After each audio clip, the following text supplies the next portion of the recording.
हिंदू मुसलमानों को लड़ाया जाएगा। ना महंगाई से मतलब है, ना बेरोजगारी से मतलब है, रोजगार से मतलब। पहले तो लोग मानते थे कि भगवान का ही मर्जी है, तो बुद्ध भी मार्क्सिज्म के बहुत नजदीक आते हैं, इसलिए बुद्ध से हम लोग बहुत रिलेट करते हैं। तो मालूम नहीं था कि बिहार में कोई बुद्ध पैदा हुए जिनको दुनिया भर के लोगों ने उनके दर्शन को जाना।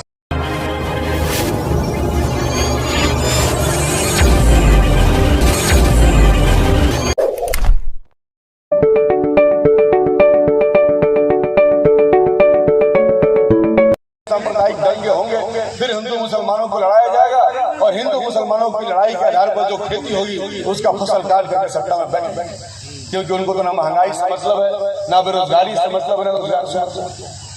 मैं जो बात कह रहा हूँ ये बुद्ध जयंती से इतर नहीं है, क्योंकि बुद्ध के दर्शन को आप पढ़ेंगे तो आप यही पाएंगे कि बुद्ध बहुत बड़े बदलाव के वहां थे। वो दुनिया में सामाजिक व्यवस्था में बहुत ही क्रांतिकारी परिवर्तन चाहते थे। वो व्यवस्था में आमूलचूल परिवर्तन, छूत अछूत का जो व्यवस्था था यहाँ सनातन धर्म के अंदर, उसको वो खत्म करना चाहते हैं। इसलिए जब बुद्ध आए तो सारे अछूतों ने, सारे अछूत मैं इसलिए कह रहा हूँ क्योंकि उस समय वो लोग जिनके पक्ष में महाराष्ट्र में साहू जी महाराज खड़ा हुआ, वैसे लोग वर्षों से अछूत थे। लोग जिनके यहाँ खाना नहीं खाते थे, लोग जिनके यहाँ जिनके घड़ा में घंटा ये बांध दिया जाता था, घड़ा और पीछे झाड़ू बांध दिया जाता था, ऐसे तमाम लोग जिनको अछूत माना गया, उन तमाम लोगों को महात्मा बुद्ध ने मान और सम्मान दिया और उनको जीने का एक नया सलीका दिया, एक नया तरीका दिया। बौद्ध दर्शन के बहुत सारे रिसर्च चल रहे हैं, हम लोग फिलॉसफी के छात्र नहीं, लेकिन जितना हम लोगों ने पढ़ा है, जितना हम लोगों ने सुना है विद्वानों से, उसके आधार पर हम ये कह सकते हैं कि बुद्ध पहली बार पूरी दुनिया में एक ऐसे व्यक्ति हुए जिन्होंने पूरी दुनिया में एक नया प्रयोग किया और उनका विचार साइंटिफिक आइडियोलॉजी, हम लोग उसको मान सकते हैं कि वैज्ञानिक सोच के तहत, कोई आडंबर नहीं, कोई पाखंड नहीं, कोई झूठ सच नहीं, बल्कि बुद्ध ने जितनी बातों को कहा है उतनी बातों को प्रयोग करके दिखाया। जैसे विज्ञान जानता है, विज्ञान किसी भी बात को बिना प्रयोग के मानता नहीं। जो प्रयोग होगा, जैसे गुरुत्वाकर्षण शक्ति है, आम गिरता है तो धरती पर क्यों गिरता है, पहले तो लोग मानते थे कि भगवान का ही मर्जी है, लेकिन एक वैज्ञानिक आया और उसने खोज निकाल दिया कि नहीं, धरती में वो शक्ति है जो किसी भी वस्तु को नीचे की तरफ खींचती है। तो विज्ञान कहता है कि नहीं, हम प्रयोग करेंगे तो जानेंगे। तो बौद्धिज्म एक साइंटिफिक आइडियोलॉजी, एक वैज्ञानिक दृष्टिकोण पैदा करता है, सोचने का, समझने का, समाज को एक वैज्ञानिक नजरिए से देखने का। हम लोग मार्क्सवादी हैं, वामपंथी पार्टी से आते हैं, तो वामपंथ के पास भी वैज्ञानिक दृष्टिकोण है। कार्ल मार्क्स ने कहा कि वैज्ञानिक समाजवाद का स्थापना दुनिया में होनी चाहिए और दुनिया को वैज्ञानिक तरीके से सोचना चाहिए। और वहां से जब हम रिलेट करते हैं तो बुद्ध भी मार्क्सिज्म के बहुत नजदीक आते हैं, इसलिए बुद्ध से हम लोग बहुत रिलेट करते हैं और बुद्ध के विचार दुनिया भर में प्रसारित हैं, दुनिया भर में, चाइना में, जापान में और कई सारे, आप लोग ज्यादा जानते हैं कहाँ वहाँ। तो इसलिए हम समझते हैं कि बुद्ध के दर्शन को पढ़ने की आवश्यकता है। पिछले कुछ सालों से बौद्ध दर्शन समाप्त हो गए थे, इस देश से खत्म हो गया था, बौद्ध दर्शन नहीं मिल रहा था।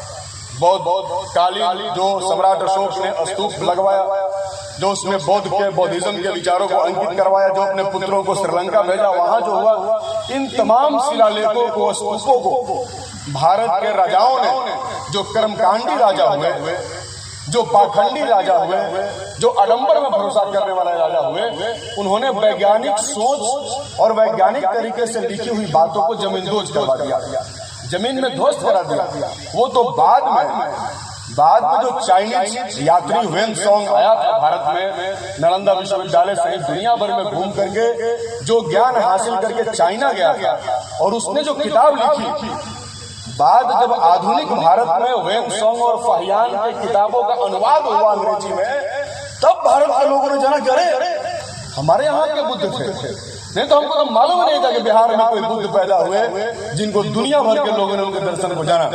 तो सोचिए, हमारे यहाँ जो पैदा हुआ, जिन्होंने दुनिया को दर्शन दिया, उनको हमारे यहाँ के लोग नहीं जानते थे। चाइना के व्यक्ति के द्वारा हम लोग को जानकारी मिली, ये तो हमारे यहाँ का व्यक्ति था जो इतना विद्वान था, जिसने इतना बड़ा विचार, इतना बड़ा ज्ञान दिया। तो उसके बाद जब अनुवाद हुआ तब जाकर के भारत के लोगों ने जाना, तब खुदाई हुई दुनिया भर की जगहों पर, तब जाकर के कुछ शिलालेख मिले और तब जाकर के हमको समझ में आया कि बौद्ध दर्शन क्या होता है। तो अभी के समय में बौद्ध दर्शन पर बड़ी सारी किताबें हैं। महापंडित राहुल सांकृत्यायन की किताब है और बहुत सारे लेखकों की किताबें हैं बौद्ध दर्शन पर। मैं समझता हूँ कि आप सभी लोगों को, बहुत सारे यहाँ पे नौजवान बौद्ध दर्शन का अध्ययन करना चाहिए, बौद्ध दर्शन को पढ़ना चाहिए। अगर आप पढ़ेंगे इस फिलॉसफी को तो निश्चित तौर पर आप पाखंड, आडंबर जो भी है उसके विरुद्ध में जो वैज्ञानिक सोच है, जो नजरिया है समाज को देखने का, उस दिशा में आप लोग बढ़ेंगे। इसलिए बुद्ध ने बहुत कुछ दिया। मैं एक बात बुद्ध के बारे में आपसे कह के मैं अपनी बात समाप्त करूंगा। बुद्ध ने सबसे बड़ा संदेश प्रेम का दिया। प्रेम का एक ऐसा सूत्र है, बहुत लोग प्रेम के बारे में जानते हैं, लेकिन उसका प्रयोग कैसे किया जाए ये बुद्ध ने बताया। ये सबसे पहले बुद्ध ने बताया। कैसे बताया मैं आपको बता रहा हूं। सत्य और अहिंसा के नाम पर दुनिया भर में महात्मा गांधी को लोग जाने और तमाम जगहों पर, दक्षिण अफ्रीका से लेकर के पूरी दुनिया में गांधी जी को लोग याद करते हैं, सिर्फ इसीलिए कि उन्होंने सत्य का मार्ग दिखाया और अहिंसा की बात। लेकिन सत्य और अहिंसा का सबसे पहले इस दुनिया में बात करने वाला व्यक्ति कौन था? वो थे बुद्ध। बुद्ध ने सबसे पहले सत्य और अहिंसा की बात। दुनिया में हमेशा है समस्याओं के समाधान के लिए युद्ध हुए।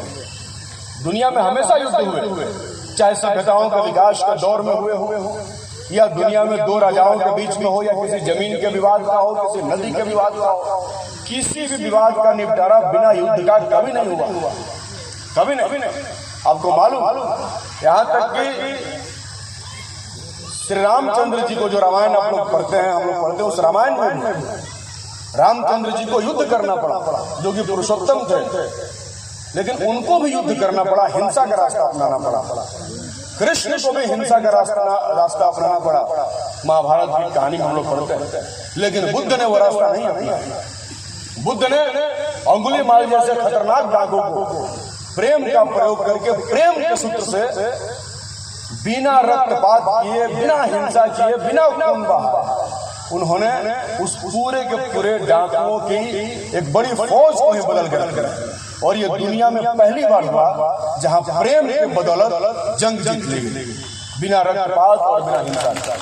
और ये प्रयोग सिर्फ बुद्ध ने किया, इसके पहले ना ही इसके बाद किसी ने नहीं किया। ये प्रयोग किसी ने किया। युद्ध से कोई समस्या का समाधान होता ही नहीं है। असल में युद्ध खुद एक समस्या है। प्रथम विश्व युद्ध हुआ, उसके बाद दुनिया भर की संधियां हुई। द्वितीय विश्व युद्ध हुआ, उसके बाद दुनिया भर की संधियां हुई। अभी रूस का यूक्रेन से युद्ध चल रहा है, इसके बाद भी संधि होगी। संधि और समझौता ही युद्ध का अंत होता है। प्रेम से बैठ करके टेबल पर बात करके ही समस्याएं समाधान होती है। कभी जंग लड़ करके समस्याओं का समाधान नहीं हुआ, और इसको सबसे पहले बताया बुद्ध ने, जिनको महात्मा बुद्ध कहते हैं।